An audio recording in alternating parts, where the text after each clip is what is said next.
राष्ट्रीय उत्पन्नाची गणना. भारतात राष्ट्रीय उत्पन्न खालील 3 पद्धतींनी मोजले जाते. 1. उत्पादन पद्धती. अ. अंतिम वस्तू पद्धत. ब. वर्धित मूल्य पद्धत. 2. उत्पन्न पद्धती. 3. खर्च पद्धती. 1. उत्पादन पद्धतीनुसार राष्ट्रीय उत्पन्नाचे मापन. या पद्धतीला माल साठा पद्धत असेही म्हणतात. या पद्धतीने राष्ट्रीय उत्पन्न मोजताना प्रामुख्याने उत्पादन या घटकास प्राधान्य दिले जाते.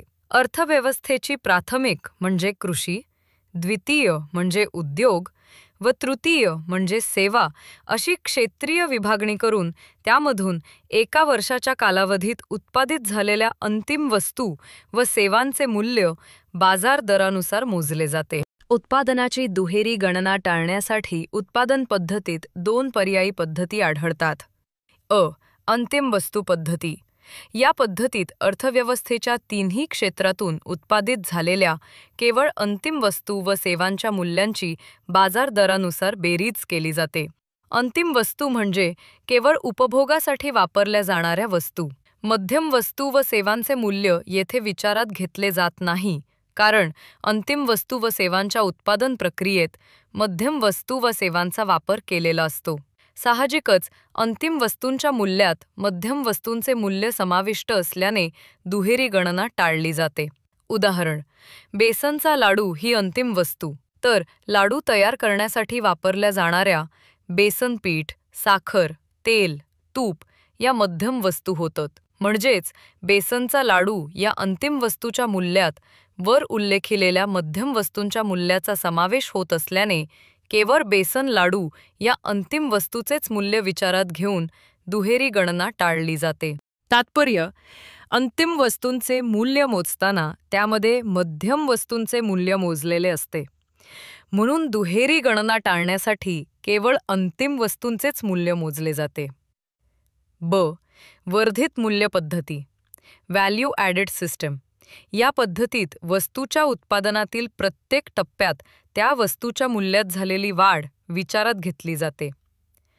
अंतिम वस्तू म्हणजेच उत्पादन तयार होईपर्यंत प्रत्येक टप्प्यात वर्धित झालेल्या किंवा वाढलेल्या मूल्याची बेरीज करून स्थूल राष्ट्रीय उत्पादन मोजले जाते. उत्पादन पद्धतीचे महत्त्व. अविकसित राष्ट्रात राष्ट्रीय उत्पन्न मोजण्यासाठी ही पद्धती वापरली जाते. भारतात शेती, खाण उद्योग, यांत्रिक उत्पादन, हस्तव्यवसाय इत्यादी क्षेत्रातील राष्ट्रीय उत्पन्न मोजण्यासाठी उत्पादन पद्धतीचा अवलंब करतात. मर्यादा. उत्पादन पद्धतीने राष्ट्रीय उत्पन्न मोजताना दुहेरी गणनेची अडचण असल्याने तिची विश्वासार्हता कमी आहे. वाहतूक, दळणवळण, वाणिज्य या क्षेत्रातील राष्ट्रीय उत्पन्न मोजण्यासाठी उत्पादन पद्धतीचा वापर केला जात नाही. असंघटित क्षेत्रातील राष्ट्रीय उत्पन्न या पद्धतीने मोजता येत नाही. उत्पन्न पद्धती. Income census. उत्पन्न पद्धतीत राष्ट्रीय उत्पन्नाचे मापन करताना विविध घटकांमधील विभाजनास प्राधान्य दिले जात असल्याने या पद्धतीस घटक खर्चानुसार राष्ट्रीय उत्पन्न पद्धती असे म्हणतात. या पद्धतीत एका वर्षाच्या कालावधीत देशातील व्यक्ती व संस्था यांनी मिळवलेल्या निव्वळ उत्पन्नाची बेरीज करून राष्ट्रीय उत्पन्न मोजले जाते. उत्पादन घटकांना उत्पादन कार्यासाठी मिळालेल्या मोबदल्याची ही बेरीज असते. जमीन मालकास खंड, भांडवलदारास व्याज, कामगारांना मजुरी व संयोजकाला नफा असे मोबदल्याचे स्वरूप असते. वरील सर्व घटक मोबदल्यांची बेरीज करून राष्ट्रीय उत्पन्न मोजले जाते. उत्पादन घटकांची उत्पन्नविषयक माहिती करविषयक अहवाल, लेखापुस्तके इत्यादी स्रोतांमधून मिळते. उत्पन्न पद्धतीनुसार राष्ट्रीय उत्पन्न म्हणजे खंड अधिक व्याज अधिक मजुरी अधिक नफा अधिक संमिश्र उत्पन्न. उत्पन्न पद्धतीचे महत्त्व. भारतात व्यापार, वाहतूक, सार्वजनिक प्रशासन, घरगुती सेवा इत्यादी क्षेत्रातील उत्पन्न मोजण्यासाठी ही पद्धती वापरली जाते. खर्च पद्धती. या पद्धतीने राष्ट्रीय उत्पन्न मोजताना एका वर्षातील देशातील एकूण खर्चाची मोजणी केली जाते.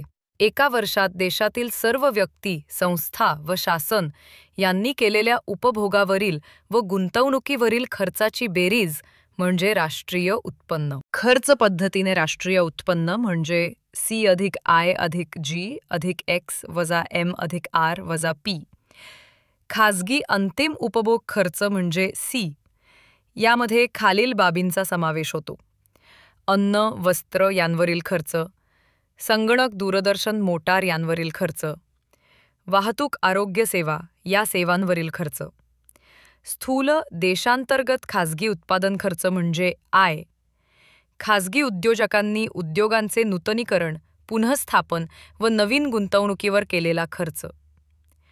सरकारी अंतिम उपभोग खर्च व गुंतवणूक खर्च म्हणजे जी प्रशासकीय सेवा, कायदा सुव्यवस्था, संरक्षण, शिक्षण या बाबींवर सरकारने केलेला खर्च म्हणजे सरकारी अंतिम उपभोग खर्च. रस्ते, रेल्वे, पूल, धरणे या पायाभूत संरचनांवरील सरकारचा खर्च म्हणजे सरकारी गुंतवणूक खर्च.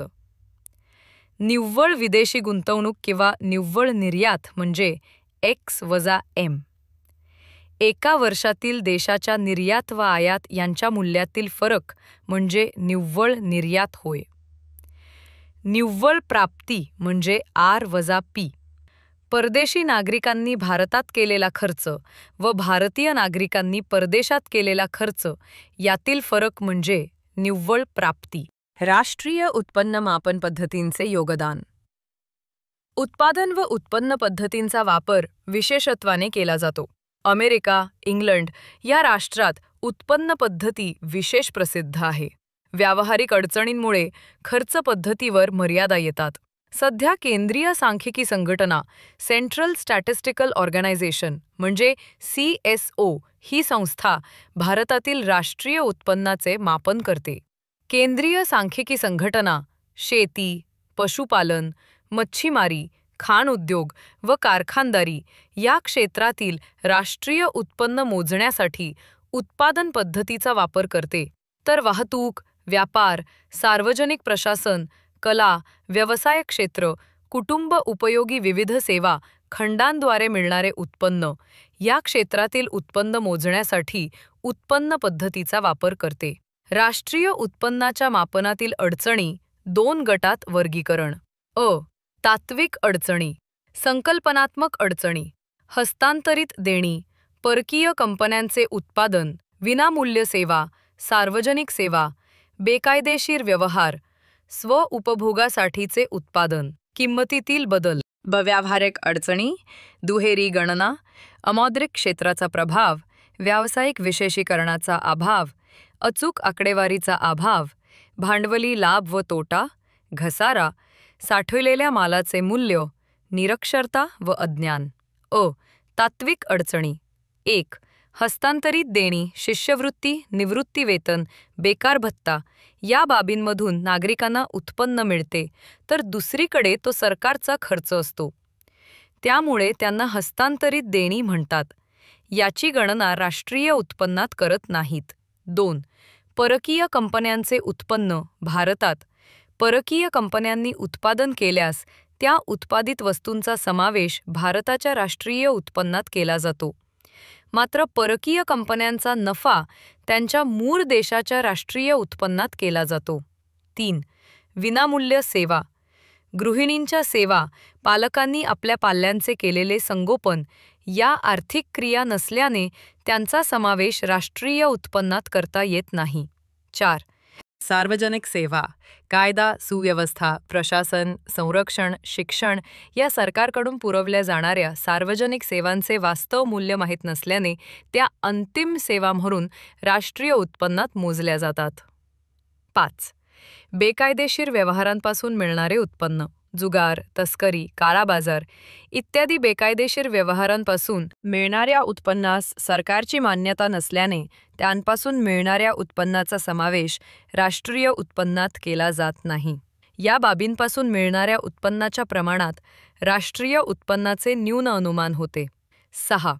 स्वउपभोगासाठीचे उत्पादन. शेतकऱ्यांनी स्वतःच्या उपभोगासाठी पिकवलेला भाजीपाला व अन्य कृषी उत्पादने जी बाजारात विकली जात नाहीत, त्यांचे बाजारभावानुसार अंदाजे मूल्य निश्चित करून त्याचा राष्ट्रीय उत्पन्नात समावेश केला जातो. 7. किमतीमधील बदल. वस्तू व सेवांच्या किमती नेहमी कमी अधिक होत असतात.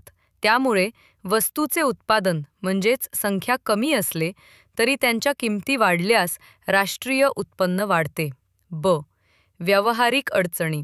1. दुहेरी गणना. राष्ट्रीय उत्पन्नात मोजली जाणारी वस्तू अंतिम आहे की मध्यम किंवा अंतरिम हे ठरवणे अवघड असते. उदाहरण: गव्हाचे पीठ घरी चपाती बनवण्यासाठी वापरल्यास ती अंतिम वस्तू ठरते. मात्र तेच पीठ बेकरीमध्ये पाव, बटर बनवण्यासाठी वापरल्यास ते मध्यम वस्तू ठरते. येथे दुहेरी गणनेचा धोका संभवतो. 2. अमौद्रिक क्षेत्राचा प्रभाव. कृषीप्रधान अर्थव्यवस्थेत पैसा या मौद्रिक साधनाऐवजी धान्य वा अन्य वस्तू किंवा अमौद्रिक वस्तू विनिमयाचे साधन म्हणून वापरल्या जातात. त्यांची गणना राष्ट्रीय उत्पन्नात करता येत नाही. 3. व्यावसायिक विशेषीकरणाचा अभाव. भारतासारख्या विकसनशील व कृषीप्रधान राष्ट्रात व्यावसायिक विशेषीकरणाचा अभाव असल्याने उत्पादन पद्धतीने गणना करणे कठीण असते. उदाहरण: शेतकरी शेतीबरोबरच पशुपालन, दुग्ध व्यवसाय, कुक्कुटपालन इत्यादी जोडधंदे करतात. या जोडधंद्यांचे विशेषीकरण होत नसल्याने त्यातून नेमके किती राष्ट्रीय उत्पन्न मिळते हे समजत नाही. 4. अचूक व विश्वसनीय आकडेवारीचा अभाव. कृषीवर आधारित छोट्या मोठ्या पूरक व्यवसायांमधून मिळणारे उत्पन्न, अनर्जित उत्पन्न, सेवा क्षेत्रातील कर्मचाऱ्यांची आकडेवारी याबाबत निश्चित माहिती उपलब्ध नसेल तर राष्ट्रीय उत्पन्नाचे मापन अचूक होऊ शकत नाही. 5. भांडवली लाभ किंवा तोटा. भांडवलधारकांना बाजार दरात वाढ झाल्याने होणारा लाभ अथवा घट झाल्याने होणारा तोटा हे बदल चालू आर्थिक वर्षात घडून येत नसल्याने त्याची गणना राष्ट्रीय उत्पन्नात करत नाहीत. 6. घसारा. भांडवली वस्तूंची झीज. भांडवली यंत्रसामग्रीच्या वापरामुळे तिची होणारी झीज व घसाऱ्याचे निश्चित प्रमाण ठरवणे अवघड असते. 7.